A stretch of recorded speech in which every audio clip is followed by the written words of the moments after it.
చెవిలో ఫంగస్ వస్తుంది అని ఎప్పుడన్నా విన్నారా? నిజమే. చెవిలో కూడా ఫంగస్ పెరిగే ఛాన్సెస్ ఉంటాయి. అసలు ఫంగస్ ఎందుకు వస్తుంది? ఫంగస్ వస్తే సిమ్టమ్స్ ఎలా ఉంటాయి అనేది ఈ వీడియోలో చూద్దాం. యూజువల్లీ అడల్ట్స్లో అంటే పెద్దవాళ్ళలో ఇయర్ పెయిన్కి మోస్ట్ కామన్ కాజ్ అనేది ఓటోమైకోసిస్, అంటే చెవిలో ఫంగస్ వల్ల అని అర్థం. సో ఫంగస్ ఎలాంటి ప్లేసెస్లో గ్రో అవుతుంది? నార్మల్గా మీరు చూసినట్టయితే ఎక్కడైతే తేమ శాతం మాయిశ్చర్ అనేది ఎక్కువ ఉంటుందో అలాంటి ప్లేసెస్లో ఫంగస్ అనేది పెరుగుతుంది.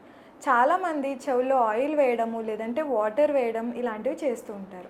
ఇలా చేస్తే వ్యాక్స్ అనేది సాఫ్ట్ అయి బయటకు వస్తుంది అనుకుంటారు, కానీ మీరు యాక్చువల్గా ఆ ఫంగస్ పెరగడానికి ఆపర్చునిటీ అనేది ఇస్తున్నారు. ఫంగస్ అనేది మాయిశ్చర్ ఎక్కువ ఉన్న దగ్గర ఈ ఆయిల్ అనేది వేసినప్పుడు ఏంటంటే దానికి ఫుడ్ లాగా అనమాట. సో అది ఇంకా ఎక్కువ పెరిగే అవకాశాలు ఉంటాయి. ఇది ఎలాంటి వాళ్ళలో ఎక్కువ చూస్తాము? యూజువల్లీ ఎవరికైతే డయాబెటీస్ ఉందో, షుగర్ ఉన్న వాళ్ళలో ఇది ఎక్కువగా కనిపిస్తుంది అనమాట. సో ఎప్పుడైనా ఇయర్ పెయిన్ వచ్చినప్పుడు నెగ్లెక్ట్ చేయకండి. దీనివల్ల ఇయర్ డ్రమ్కి హోల్ పడే ఛాన్సెస్ కూడా ఉన్నాయి.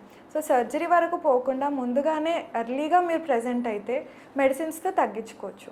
I'm doctor Akshita Reddy, consultant ENT at Onus Robotic Hospitals, Champapet.